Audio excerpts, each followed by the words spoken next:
Most of you who have been much exposed to the borderline diagnosis will have heard in conjunction with that there are evidence-based treatments for effective treatments for it. The best known, most widely recognized, the best researched is dialectical behavior therapy. There are others. Mentalization-based treatment is one which McLean Hospital has become one of only 2 sites in North America where it can be taught and where the patients in this setting are exposed to both dialectical behavior therapy and mentalization-based treatment. A third model, the one that I was going to introduce you to, is in some ways older and in some ways newer than the other 2. It was researched in only 2009 in a multi-site Canadian study where it was compared with dialectical behavior therapy. And this treatment, called good psychiatric management, did just as well as very high quality DBT. Usually when you have a treatment in a horse race like that where you're going to see who's better, if your component doesn't win, it's because it wasn't practiced very well.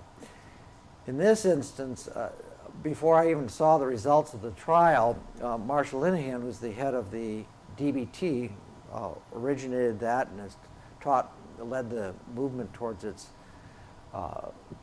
wide usage, called me to say that she always knew that what I did was a sort of modified form of DBT. And that the DBT with which good psychiatric management was compared was really high quality. And so she was very impressed with the results. So that's very high praise. What good psychiatric management was and is, it was a treatment provided by experienced psychiatrists who were following a manual, a loose manual, which was basically the 3rd version of the book I keep rewriting, that started in 1984, and then another version in 2001, and the 3rd version was in 2008.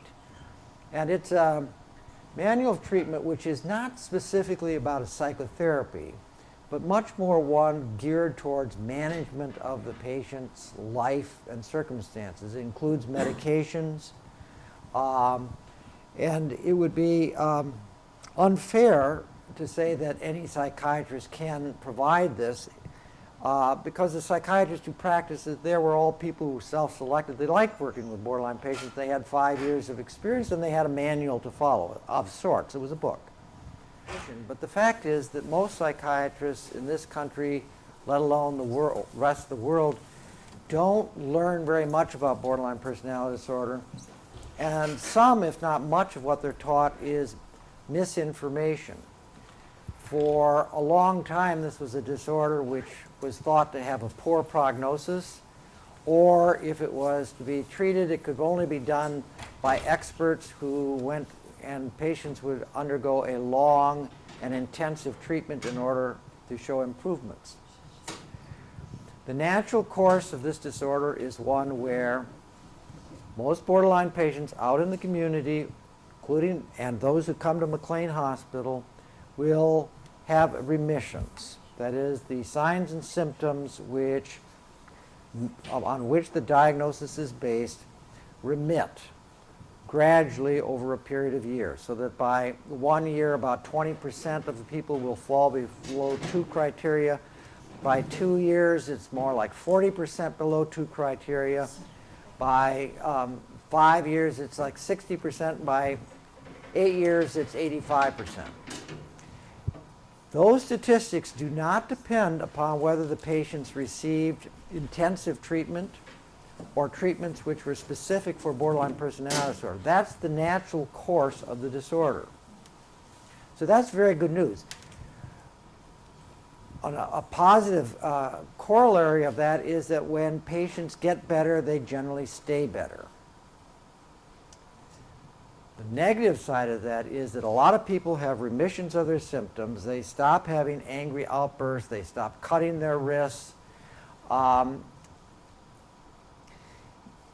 but they don't find functional roles in the community which are satisfactory and fulfilling. Only about 25 to 30% have stable partnerships after 10 years, and only about that percentage have stable and satisfactory employment or including domestic responsibilities after that amount of time. So that's very sobering, as well as encouraging. What it says to people with this disorder is that you can get better, and a lot of you can get very, very much better, but that there is a high risk that you won't.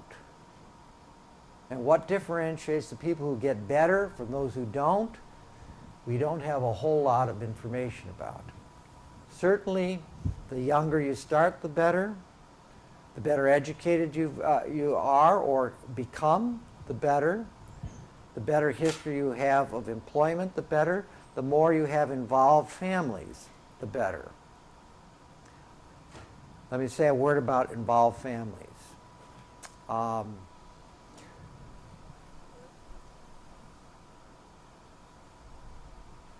Oftentimes, when borderline patients appear for treatment, they are alienated from their families and feel, in fact, that their families were a primary source of their developing the disorder. And they're very tough on parents that way, because parents may or may not have had a significant role in the causality, but almost all parents respond defensively and sometimes very guiltily, whether warranted or not, to having an offspring point their finger and say, you caused this. It's very tough on parents. The parents of people with this disorder are heavily burdened by it. It took me a long time to sort of come around to this. I think I had to have had adolescents at home to understand that, you can do your best and still shit happens. It was also helpful when at about this point the data came through, which was a direct contrast to much of what I had learned and taught, which indicated that the disorder is significantly heritable. Now, what that means is not that parents are exempt from a major causal role in the development of this disorder. It means that being an ideal parent for kids with the genetic disposition for this disorder adds considerably more stress to being the parent. These are kids who, even at an early age, were generally not easy to soothe. When you have a child who's not easy to soothe, who's in fact maybe hypersensitive to the nuances of your facial expression, that could be a strength, but it puts a caretaker in a position of high anxiety, oftentimes in response to their inability to soothe the child, or the child's getting easily distressed by their facial expression. It will actually aggravate their responsiveness. They'll get angry or they will withdraw from the child.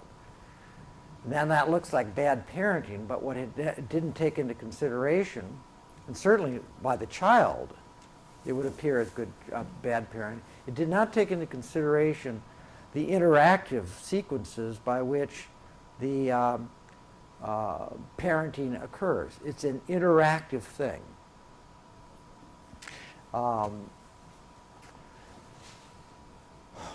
Where else do I want to go with this? I'll go back and talk just a little bit more about the good psychiatric management model. It's a model which is very psychoeducational.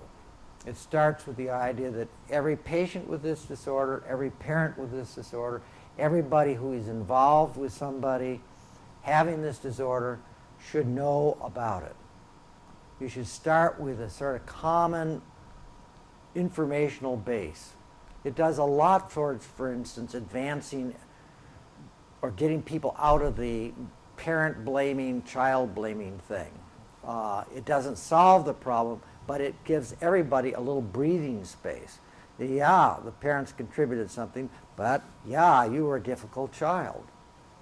And it does a lot in terms of setting reasonable expectations. Your son or daughter, yourselves, should expect to get better. Your treaters should expect you to get better. If you're not getting better, maybe there's something wrong with the treatment. It has a lot to do with the attitudes of treaters. These are patients who should get better, and if your patients aren't getting better, first look in the mirror and certainly ask the patient, am I doing something wrong here? That too then becomes interactive. It's a different model of treatment than a treater delivering it to a passive patient. Patient can and should help to shape what treatments they can use and are helpful to them. We want the consumers, patients and parents, to be informed. So that's a big part of the good psychiatric GPM model. We very strongly emphasize education for everybody. A second part of it is that it isn't primarily a psychotherapy where you talk about the relationship between you and the patient. It has much more to do with what's going on in the outside world. Whether that will translate into, when we have future and better outcome studies, into better vocational and marital histories for patients, I'm not sure. But certainly we have adopted the information from the longitudinal follow-up studies and incorporated it into treatment. We want patients to keep an eye on their life outside. And the goals of treatment are, in this model, not that you're going to stop yelling and you're going to stop cutting yourself. You're going to become somebody that somebody will want to come home to. It's a long-term goal, and it captures and takes advantage of the fact that most of the people with this disorder are really hungry for loving relationships. There's nothing that can calm them faster or alarm them more than vicissitudes of feeling cared for or rejected within their relationships. That, in my view, is the sort of core of this disorder, and then that way, too, the good psychiatric management model has a somewhat different theoretical base. It's not that the emotions are dysregulated, though they may be, but the source of the dysregulated emotions has to do with the sensitivity, the acute sensitivity to what they see going on in the people that they perceive to be their caretakers or those that they would like to have as partners.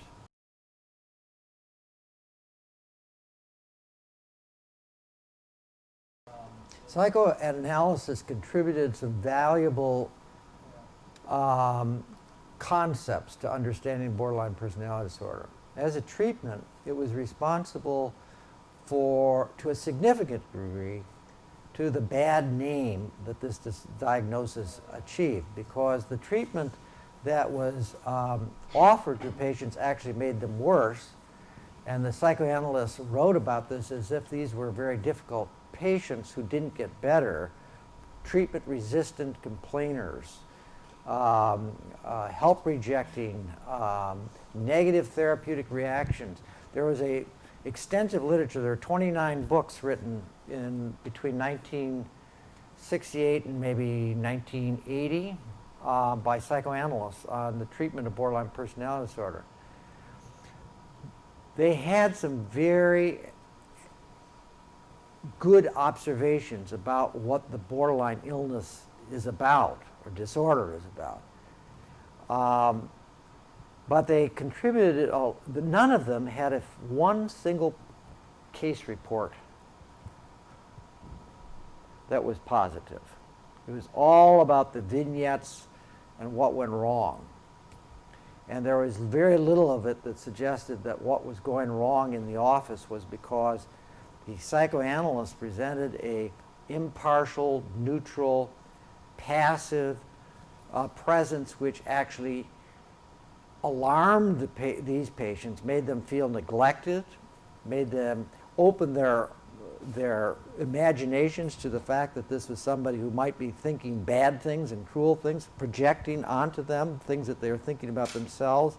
and then they'd run out of the office. What do you Very think high. about transference-focused psychotherapy? Transference-focused psychotherapy is a model of treatment which started with Otto Kernberg, who did some of the seminal and most important writings about borderline personality disorder in 1967 and 1968. He was the first model of treatment from which I learned things. But I became aware pretty soon that the problems that were in the literature were problems in my office too, and specifically all the patients were dropping out and thinking that I was a mean person. And that was not, certainly not my wish. And what was missing from it was support, and not sufficient support. He's modified that treatment, and now it's manualized. It's much less different than dialectical behavior therapy than it was when dialectical behavior therapy came on the scene in 1993. It was like a startling contrast to the psychoanalytic model, and there were big conferences with big fights between proponents of these. But what Marshall would say, where's your data? Now, Kernberg, to his credit, though he was one of the major figures in psychoanalysis, not just in the area of borderline personality disorder, he was a president of the American and International Psychoanalytic Society, had to agree that if this treatment that he was promulgating was effective, he should be able to demonstrate it. So he spent 10 years developing a manual whereby people could be observed as to whether they're adhering to the model or not. In the process of doing that, the treatment changed quite a bit. But he finally got something that could be measured, and it's had several trials in which it looks pretty good.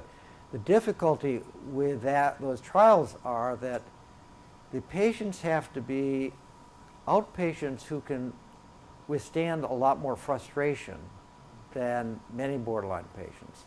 Is not very supportive. So if you've got a steady job or a steady partner, you might be able to do transference-focused psychotherapy. But for most borderline patients, it's like a graduate course when they have achieved stability in their lives. And at that point, most of them are not interested in further therapy.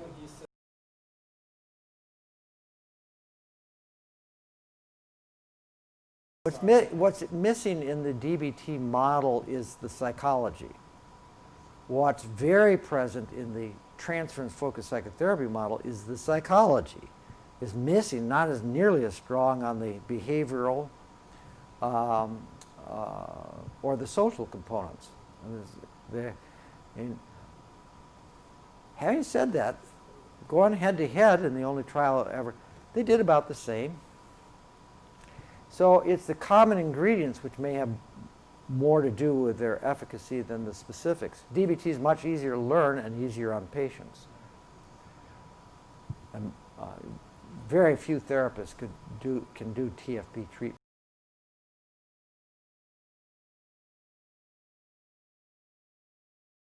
Generally, you follow the script by the Diagnostic and Statistical Manual.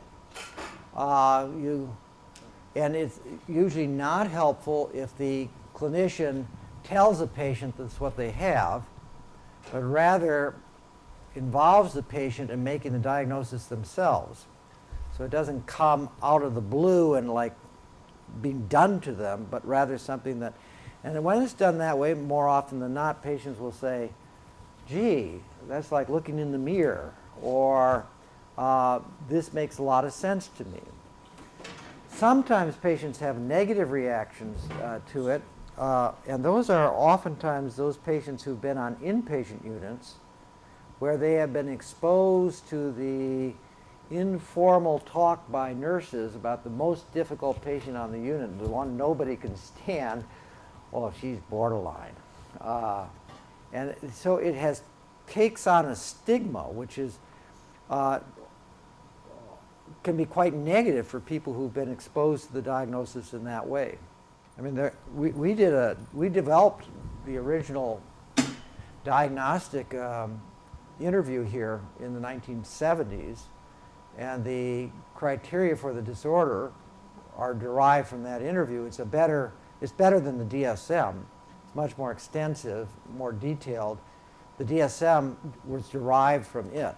We still use that here in any research we do, but the DSM is a perfectly nice shortcut to it.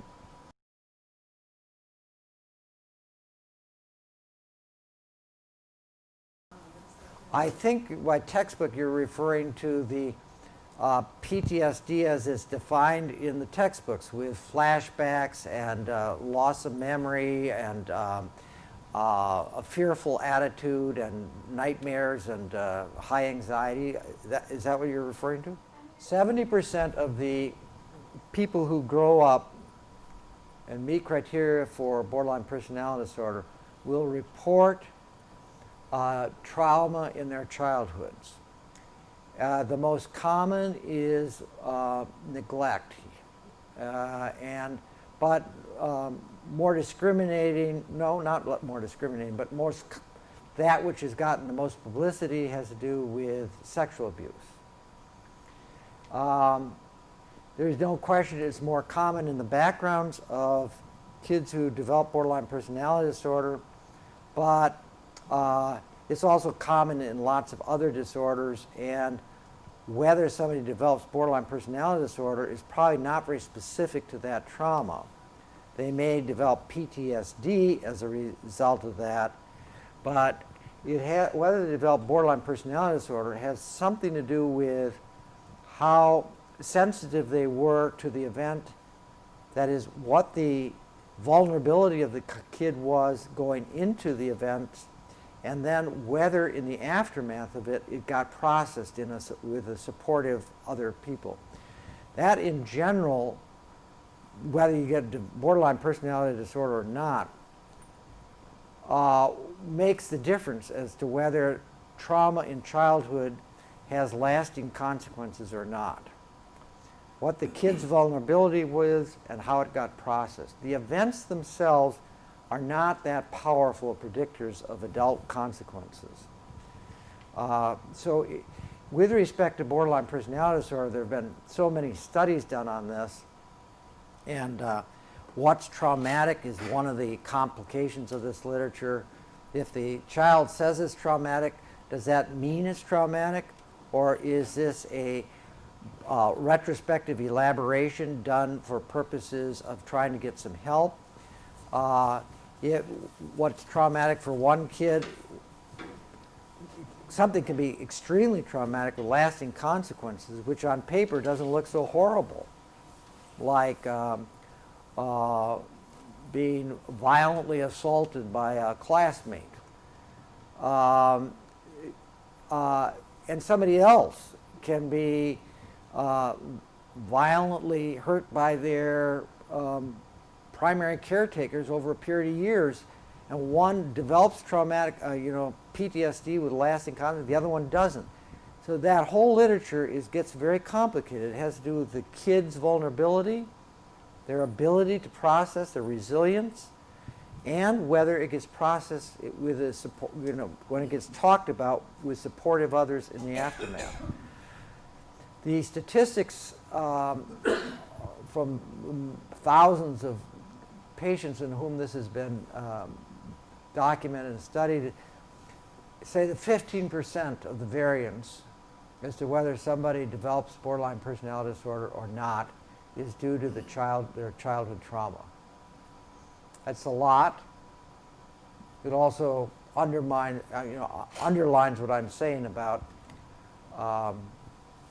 contrast between the reported trauma and the actual significance of it.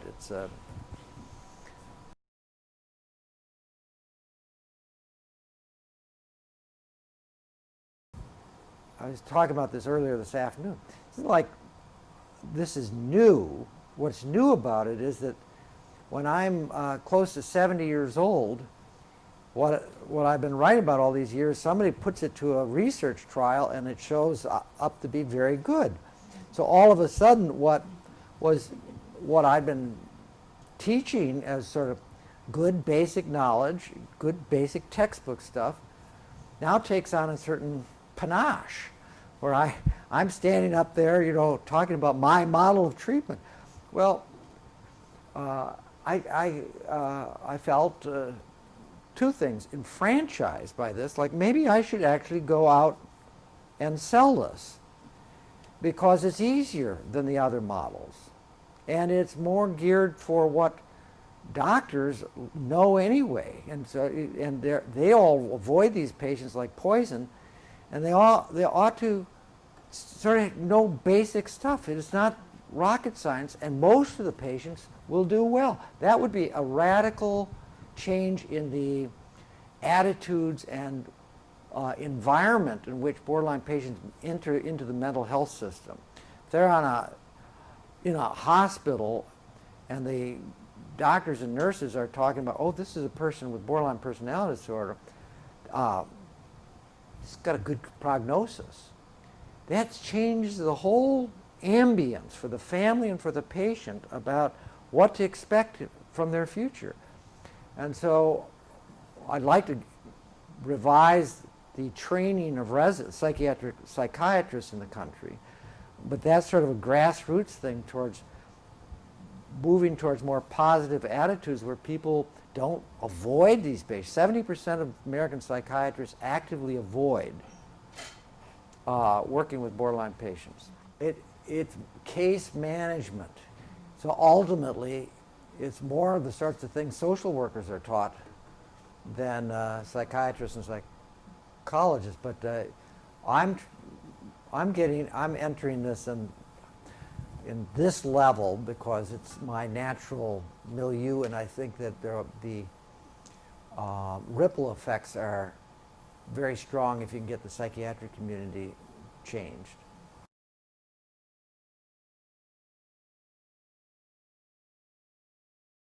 It's once a week with a psychiatrist at this point, doesn't need to be, who says, I'd like to continue working with you if I'm useful. So it's none of the stuff you need to stay in it for 6 months or a year. You should stay in it if it's useful. And I'd see you more often if it's useful, but I wouldn't see you more often unless it's useful. So that it is hinged from the beginning on the expectation of progress. And then there's markers of what you expect to see in 3 weeks, 3 months, 6 months. And a lot of patients aren't going to do that, but that doesn't mean that treatment's bad. It means that you and the patient need to look at it. Another treatment is recommended. Groups are the best other treatment. Families, of course, are built into the hardware. You don't start treatment without the family getting an education. What they do with that and whether they want to follow up on it is, but you make yourself available if they have emergencies or crises. But you try to get the patient in a group. It's the single best cost-effective modality for borderline patients.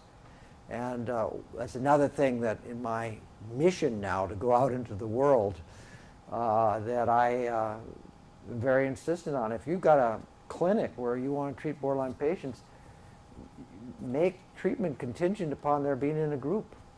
So that's They don't, because they'll never volunteer for it. So is the group based on a particular model? Any group is better. In specialized, in this hospital, we have resources which are unlike any place else in the world. We have our self-assessment groups, we have our MBT groups, we have our interpersonal groups, we have our DBT groups, we've got our family issues groups, and we have a hierarchy of those. And this is a system which is, a model, but it's not exportable. This is not really something that can be generally used in most settings. Though something like, my point is that in the usual treatment setting, if an outpatient clinic wants to treat people with borderline personality disorder, they should insist on a group, any group, is better than no group. Any group will teach a borderline patient, require of them things that individual therapy never can require. And it's very powerful, very effective. It's built into the DBT model. It's built into the mentalization-based treatment model. In this model, it's a plus. It's not required, but family involvement is a plus. It's not required. Psychopharm is integrated. It's not a thing apart done by other people. It's a flexible. Every patient's different. I really don't want to sell GPM. I wanted to introduce you to a new model and a kind of mission which is stimulated by the lack of services. Every patient with borderline personality disorder has a right. Every family who has a member with borderline personality disorder has a right to expect that professionals that they are paying for the treatment of that disorder should have been trained, should have basic knowledge that warrants their professional status. That's just not the case. Most people aren't trained, and even some of those who are trained don't want to be involved. They're based on misinformation and bad supervisors.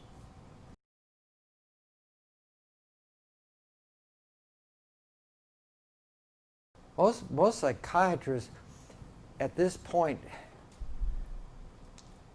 can recognize borderline personality disorder in patients who are making a lot of difficulty.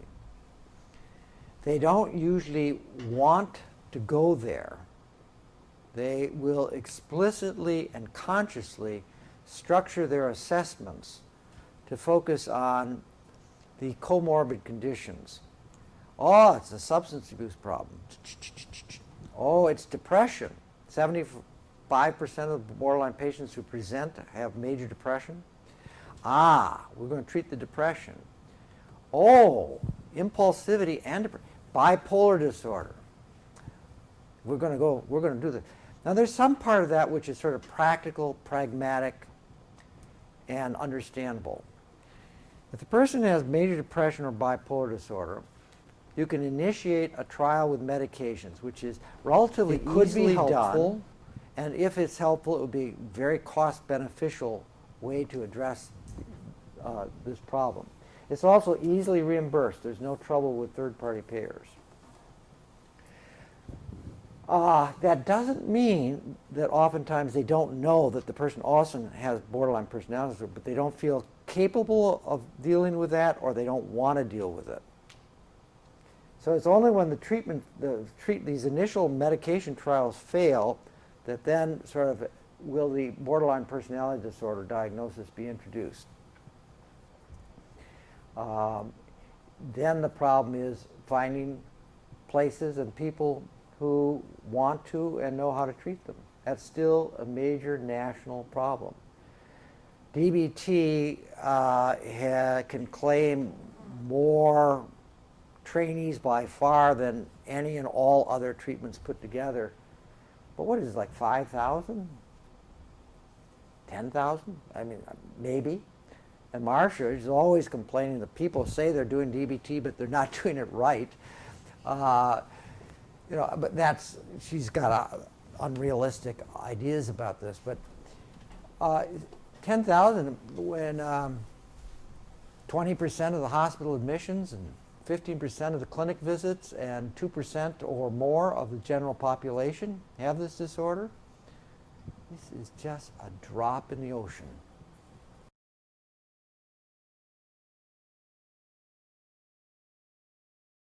Sometimes you have a patient who says, you can't talk to my parents. Well, if they're above the age of 18 and they're paying for their treatment, they're right. They can claim that. That doesn't mean that the treating clinician needs to agree to that. I mean, but you may agree to that as a temporizing thing until the person comes to see the importance of their parents being involved. But here there's a skill set too, that you as clinician need to know how to present this to a patient so that they see it as in their interest. And the way you do that is that you set it up with the goal of talking with your parents is to help them understand you better and to be less stressful to you. Well, who could disagree with that mission statement? They might not trust you. That is, they might insist on being there because they think that behind their back you're going to join their parents in condemning them as being the problem. But it is, you know these things, you can work on it, and so it's just grist for the mill in a way when a patient says you can't talk to my parents. You can usually work on that and change it. It's the circumstances under which it's really toxic are when patient treatment is supported by them or somebody else outside the family, and they are describing things about their family life which are untrue, and the clinician has no way of getting any other information about it. And that can get a therapy going which is based on a real misunderstanding of the patient's family life, and related to that, a real misunderstanding of who the clinician's dealing with. And if the parents are paying, how do you? I'd start out by telling any patient, and I think doctors should do this, whether they do it or not, is that your parents are paying, they have a right to let me know about their concerns. They have a right to know about attendance. They have a right to know about whether you're making progress. They don't have a right to know what we talk about. But they have a right, if they're paying for the treatment, to know whether you're attending, making progress, and to express, to make sure that I know about, and whatever confidentiality I have with you stops when there's a safety issue. Anytime I'm concerned about your safety, I'd call your parents or anybody else in your life who might be part of your safety net. But, people need to learn this. It's all common sense, but a lot of clinicians don't get taught this stuff.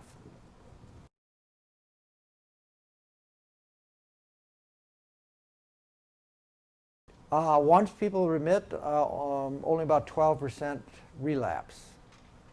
People remit, as I said, some people 20% by a year, 40% by 2 years, 60% by 5 years, 85% by 8 years.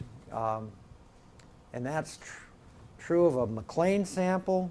It's actually a bit better with McLean's sample, though they were hospitalized, so on principle, more ill, but they also got more treatment. So you could infer from that maybe these were not people treated in our specialty programs. These are all people who were treated in our standard inpatient outpatient package before we ever developed the programs that we have now. They've only come into existence since 1996. Yeah, that's from the time that they start treatment. Yeah. We had the same pattern when we followed different cohort of patients with borderline personality disorder, all out of the public sector. Virtually none of them received any intensive treatment, and certainly no treatments which were specific for BPD. So, but the pattern of recovery was more or less the same, not quite as good, but more or less the same. In general, when I scratch my head about this and get into it, I'm hesitant, but borderline patients who were at McLean did better, but not a lot better. And they should have done a lot better considering that this is a select institution.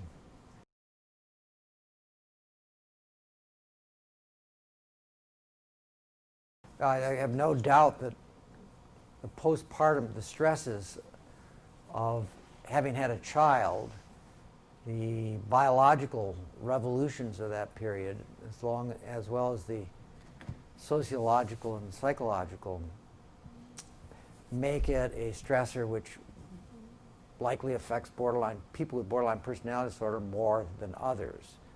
So that the borderline personality disorder signs and symptoms might emerge in that context. It's not that common. Borderline women who have children, it can go either way. It can be a corrective relationship which gives them a security and a mission and a sense of confidence and self-esteem, which is very, very helpful. It can also be something which, if they're very, very conflicted about being the caretaker, can be very devastating to them, because most people with this disorder have very high ideals about what caretakers should do, and it doesn't include getting very, very angry at the poor little baby. And so they can be very harsh on themselves, and so suicidality and hospitalizations can also be a consequence of having children. So it's a powerful prognostic factor, but it can go in either direction.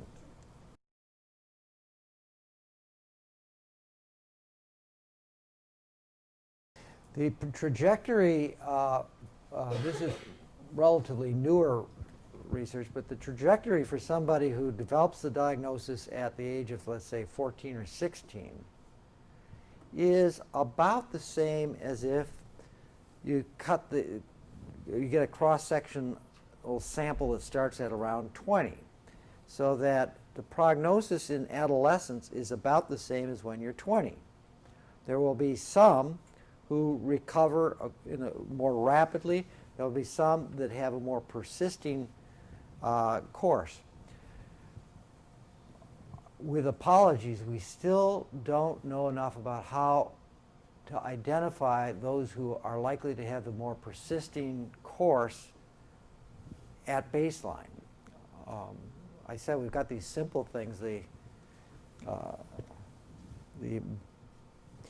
better educated you are and the better functioning you've had in the past, the better you will do in the future. Having a more involved family is better than an uninvolved family. So those are simple things, but they're not that great.